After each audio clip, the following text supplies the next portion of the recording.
Hi, I'm Lisa Fox with the National Center for Pyramid Model Innovations.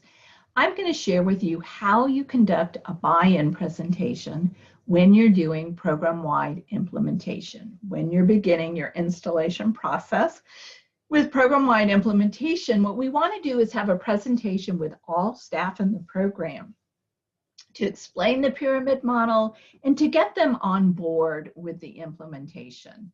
So the rule of thumb is that you want 80% of your staff to say, hey, I'm good with this. I want to learn more. I'm not going to stand in the way of us trying to make this happen. And of course, this idea of 80% is that we don't want to start off doing something as effortful and as big as program-wide implementation of the pyramid model if the majority of staff aren't going to be with us. And so we use this buy-in presentation to share what the pyramid model is. And at the end, we're actually going to conduct a poll to find out how people are feeling about our decision to implement the pyramid model. So let me tell you a little bit about how you'll use this slide deck that we've provided for you. And of course, you can edit the slide deck in any way you want to. But we wanted to give you a template on how to start and kind of guide you on how you might use those slides. I also want to share with you some ideas about how you can logistically pull off the buy-in presentation. So ideally, if you can, you want to get all staff, and we think you can do this in an hour. So if you could get all staff together and do an hour presentation, that would be great. And maybe you could do half the staff on one day and half the staff on another day. There's some ways to kind of work around it if that's not a possibility. So this presentation includes a video. It's a video you can download and embed, or it's a video people can watch online. So what you could do is have people watch the video and then come to the staff meeting. And so then we could shave the staff meeting down to 30 minutes if that's possible. Another option is you could just record this whole presentation in advance and have people watch it when they take a break and then do the poll later, maybe having a question and answer kind of period where people could stop by and ask you questions about why we're doing this and offer their reactions and thoughts. And then we do that buy-in poll. So there's some flexibility in how you do this.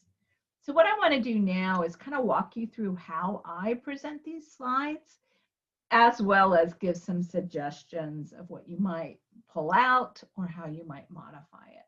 So let's go. Opening slides about implementing the pyramid model. The next slide is our agenda. This isn't the agenda if you're going to do the full 1 hour, where we're going to say, why should we focus on social emotional development? We're going to talk about the biggest challenges that we've encountered and challenges to the field. Talk about what the pyramid model is and how it works, and then how it might benefit our program. And at the end, we're going to take a poll to see how you're feeling about the decision to go program-wide with the pyramid model. So the why of social emotional development, we know from the literature that young children have challenging behavior we've experienced in our program. And what the data say is between 10 to 30% of preschool kids as they move into kindergarten really aren't behaviorally or emotionally ready to succeed in school. We also know from the research literature that early problem behavior starts a really horrifying trajectory of future challenges. And so early problem behavior is predictive of delinquency, it's predictive of gang memberships, contact with juvenile justice, and incarceration. And so we very much want to intervene, and we very much want to intervene during the preschool years. But we also know that early educators are challenged. You might reflect that we have some of those challenges here in our program. We've had some kids with behavior problems that are exhausting and really difficult to remedy. Preschool teachers overall report that children's disruptive behavior is the single greatest challenge that they face. And there's data that shows that preschool children in public pre-K programs are 3 times more likely to be expelled for behavioral issues than children in K through 12 programs. Then you might ask the group, what are your challenges? What have you observed here or experienced as a teacher?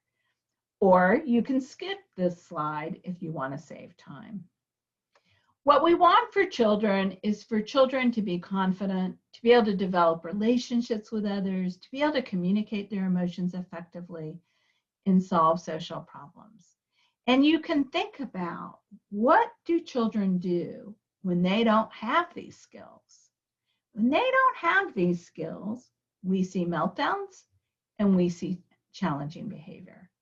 These skills are really important for children to have as they move through our program and their later school years.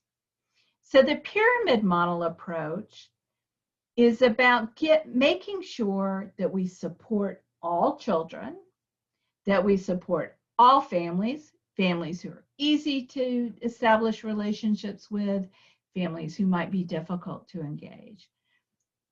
And importantly, support all teachers in the program. And so when we learn how to implement the pyramid model, that will be important to us.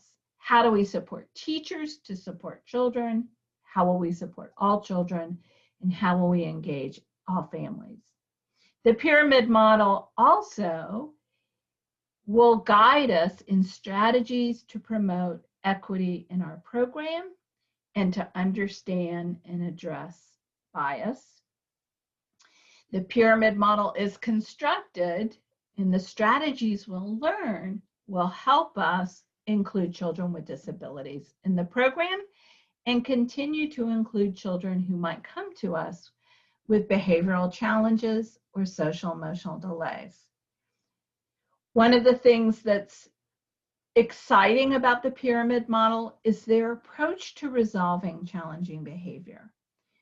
In the pyramid model, when children have behavioral challenges, the focus is teaching new skills. This quote really sums it up very nicely. If a child doesn't know how to behave, what do we do? And so we're excited that the focus of the pyramid model will be guiding us to understand, how do we teach that child the social emotional skills they need to be successful, to replace their problem behavior, and to be successful in their interactions with others. So the goal of the pyramid model is to make sure we have an environment where every child feels good about coming to preschool, where all of our children are engaged, where we have strategies to prevent challenging behavior, and we know the instructional practices for teaching children what to do, how to follow our expectations and routines, how to use social skills in place of challenging behavior, and how to have social emotional skill development that's really important for that child's engagement with others and engagement in learning. So now we're going to look at a video that really talks about the pyramid model from the perspective of teachers and families. So here you have a link. You can download this MP4 and embed it, or you might have had people watch this video prior to coming to the meeting. The video is 26 minutes long. If you've watched it prior, you could just pull this slide out and use the next set of slides to kind of reflect. So what did we learn in the video? We learned, and the next set of slides just reviews the pyramid model. If you're watching the video as a whole group, you might move into the next set of slides and move really quickly through them because they've just watched the video and learned kind of what's coming and what these slides summarize. So let's go to the summary. So here's what we know about the pyramid model. It's a multi-tiered framework of practices. It includes universal practices that promote social emotional development, prevention practices that prevent challenging behavior and promote social emotional skill development, and intervention for those few children who come with challenging behavior. The idea that it's a framework is important because within that framework are the curricula and the individual things that we might do in our classroom. At the bottom of the pyramid is effective workforce. And the goal there is that we will have pyramid model teachers that feel connected to children, connected to the families, connected to each other in the program, feeling like we're all on the same page, that we will all feel confident about teaching social emotional skills and competent about addressing challenging behavior. So in review, that universal promotion level includes nurturing and responsive relationships, which is the foundation of everything, right? Our connection with each other, our connection with children and families. It's important as we think about those relationships levels and how critical those relationships are to social emotional development and social emotional learning. The relationships is paired with high quality environments. And a lot of these practices are practices we already know to do because they're high quality practices.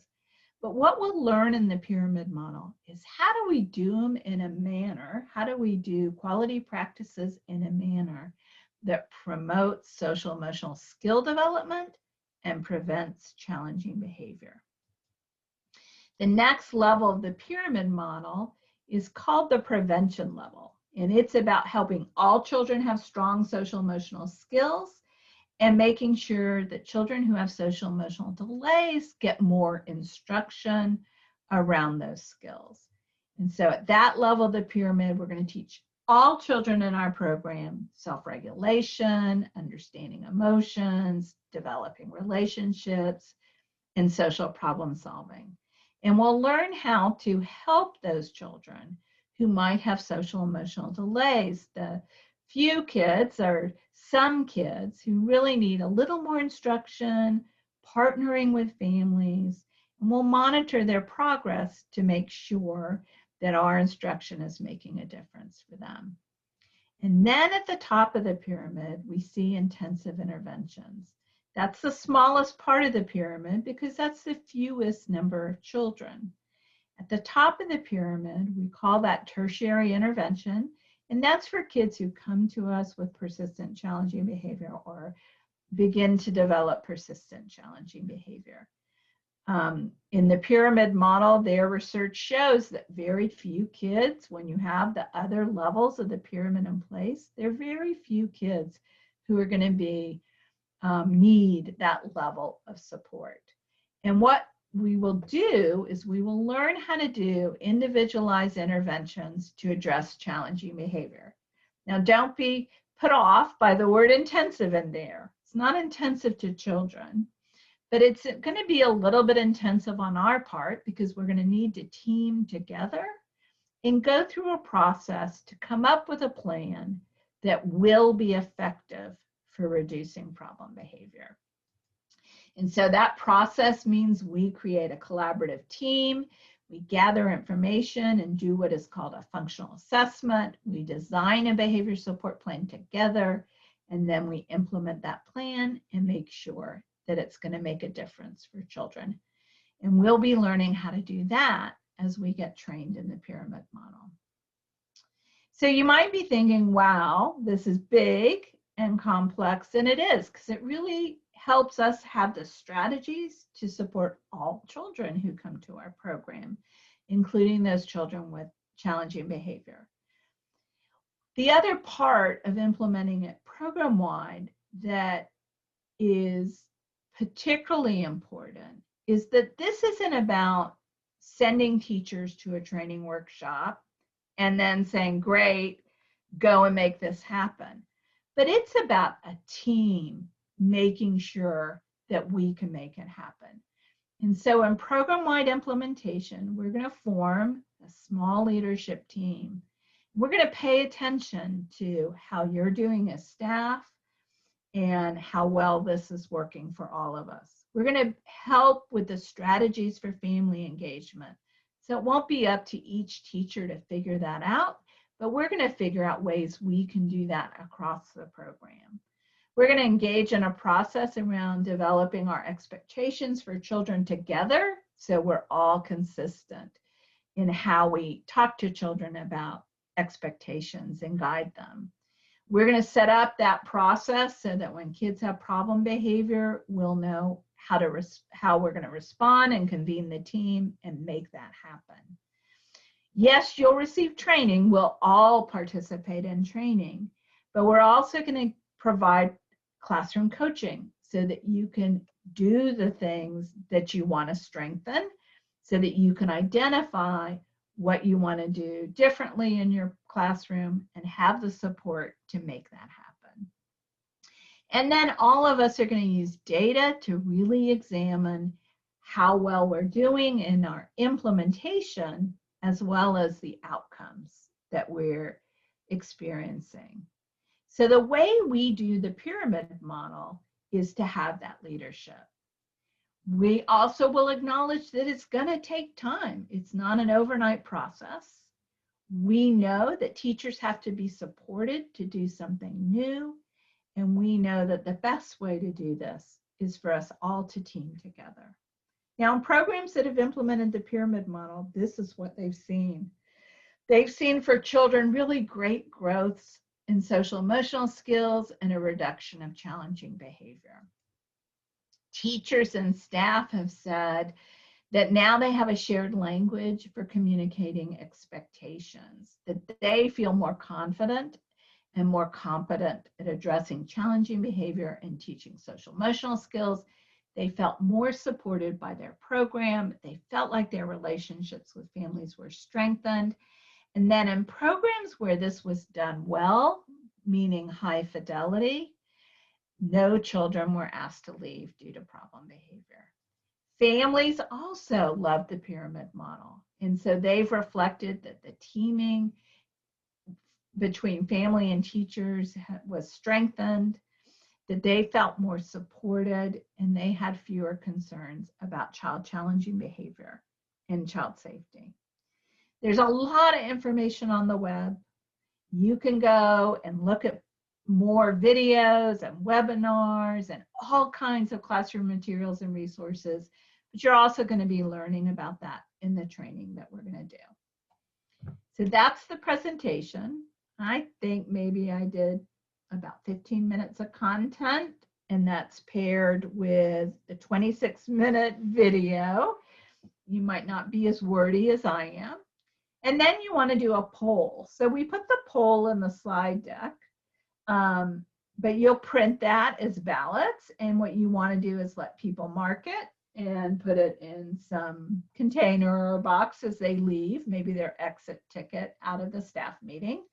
Or if you're doing this recorded, you might have a place in your program where people put the poll. So a slide to explain the poll. We really want to commit to implementing the pyramid model in our program, but we want your input. We want staff to give us the green light to get trained in this and to see how it works for our program. So you have a survey that you can complete as you leave the session, put it in the box. Here's the poll, and let me explain it to you. So the first two items I would count as the green light. The first two items, I feel confident about doing it. Let's do it. Let's commit to doing it. I like the idea of program-wide implementation, and I want to learn more. So those two votes would be a yes vote. The third one, I like the idea of program-wide implementation, but don't feel I can make a commitment at this time. Feels like I'm not so on board, and I don't know how I feel about going to training. And then the last one is an explicit, I don't think it'll be beneficial, and I'm not planning to participate. And so you'll want to gather these and then be able to count your votes and see if you've hit the 80% mark. So that is the buy-in presentation. Good luck with your use of this slide deck. And we're so excited that you're going to be implementing the pyramid model.